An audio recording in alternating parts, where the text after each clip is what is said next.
Dans cette vidéo, on va parler de sodomie, parce que vous êtes de plus en plus nombreux et nombreuses à être curieux par rapport à cette pratique. Ça a été longtemps une pratique taboue, c'est de moins en moins le cas, notamment avec l'arrivée d'Internet et la banalisation de la pornographie. Alors bonne nouvelle, vous êtes au bon endroit, dans cette vidéo on va voir les bases, pour que 1. Vous puissiez vous sentir plus à l'aise, et pour que 2. Vous sachiez comment passer un moment agréable. OUI est une école en ligne dédiée à la sexualité, au plaisir et à l'orgasme. L'anus est un canal plus serré que ne peut l'être par exemple un vagin, et ça fait en sorte que pour les hommes, il y a bien plus de frottements et donc plus de sensations. La zone anale est composée de nombreuses terminaisons nerveuses, aussi bien à l'extérieur qu'à l'intérieur, et à l'image du clitoris ou du pénis, la zone anale est également une zone érogène.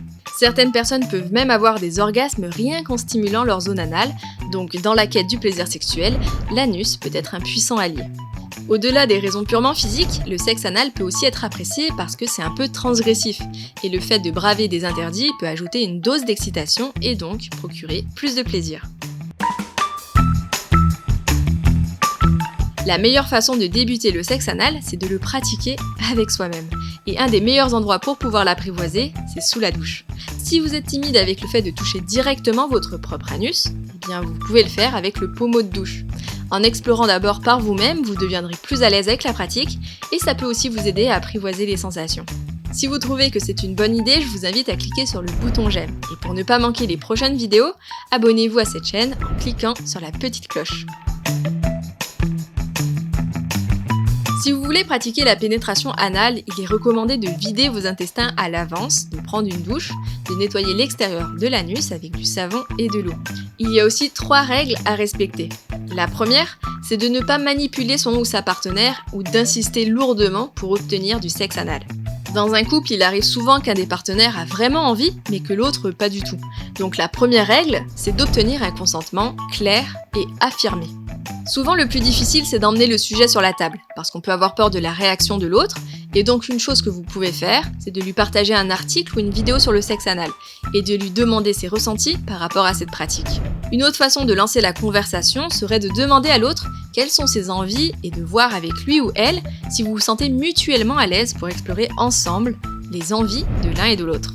Deuxième chose, les tissus de l'anus et du rectum sont des tissus délicats. Lors d'une pénétration, ils peuvent subir des micro-déchirures. Personne ne peut tomber enceinte par la sodomie, par contre il est possible d'attraper des infections sexuellement transmissibles. Et comme on ne veut pas que personne puisse regretter d'avoir essayé cette pratique, la deuxième règle c'est d'utiliser un préservatif, à moins que vous soyez sûr que personne d'entre vous n'a d'IST. Autre chose, étant donné le caractère particulier de la zone anale, évitez de manger du chou ou des pois chiches juste avant de pratiquer. Troisième règle, assurez-vous d'avoir une très bonne hygiène. Une des erreurs qui peut être faite lors des premières expériences avec la sodomie, c'est de vouloir l'essayer trop vite.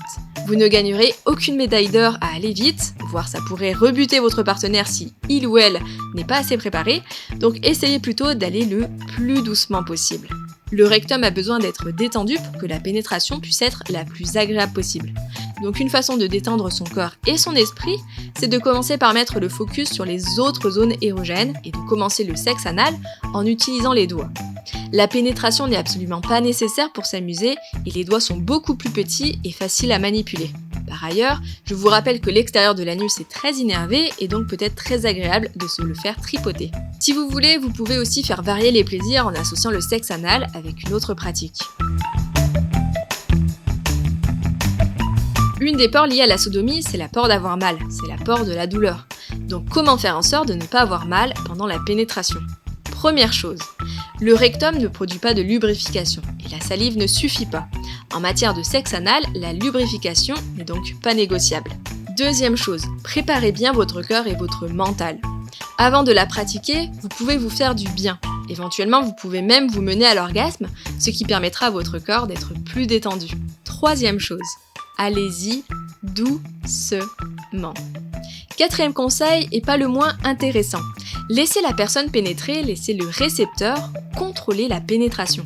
De cette façon, la personne pourra contrôler le rythme, la profondeur et son niveau de confort. Le fait de contrôler peut aussi aider à avoir moins peur. Une position qui peut être optimale pour faire ça, c'est la levrette. C'est une position idéale pour que la personne pénétrée puisse contrôler la sodomie en faisant notamment des balancements d'avant en arrière. 5e conseil, allez-y vraiment lentement. Prenez le temps de vous détendre, respirez profondément pour que votre sphincter puisse au mieux se détendre. Si vous ressentez la moindre douleur aiguë ou lancinante, faites une pause et continuez à chercher à vous détendre. Si vous ne vous sentez pas bien, vous pouvez vous arrêter pour éventuellement recommencer plus tard ou un autre jour. Vraiment très important, écoutez-vous et laissez à votre corps tout le temps nécessaire pour apprivoiser en douceur cette nouvelle pratique. Si vous vous sentez bien, super!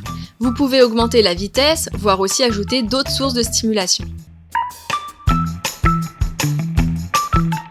Ok, maintenant que vous avez géré comme des maestros, ça serait dommage de finir comme des bourrins. L'extraction du pénis ou des jouets sexuels peut être un peu étrange pour la personne pénétrée. Du coup, pour éviter de rendre l'expérience amère, il est important de se retirer aussi lentement que possible. Une fois que les festivités sont terminées, il est recommandé que les deux partenaires se lavent avec du savon et de l'eau, et surtout de ne pas poursuivre d'autres contacts sexuels avant de vous être bien nettoyé. Ça, c'est pour éviter que des bactéries de la zone anale ne se retrouvent dans vos parties génitales, ce qui pourrait provoquer des infections, et ça, vous en voulez pas. Comme je vous le disais un peu plus tôt dans la vidéo, les tissus délicats du rectum peuvent subir lors de la pénétration des micro-déchirures, et ces micro-déchirures peuvent se manifester par la présence d'un peu de sang. Il est aussi possible que la prochaine fois que vous irez aux toilettes, vous voyez du lubrifiant ou de l'éjaculat. Ça peut sembler un peu étrange, mais si vous en voyez, ne soyez pas surpris. Si cette vidéo vous a été utile, cliquez sur le pouce en l'air. N'hésitez pas non plus à m'écrire un petit commentaire, ça fait toujours plaisir à lire. Et si vous voulez que votre partenaire soit bien informé, n'hésitez pas à lui la partager. Pour ne pas manquer les prochaines vidéos, abonnez-vous à cette chaîne en cliquant sur la petite cloche.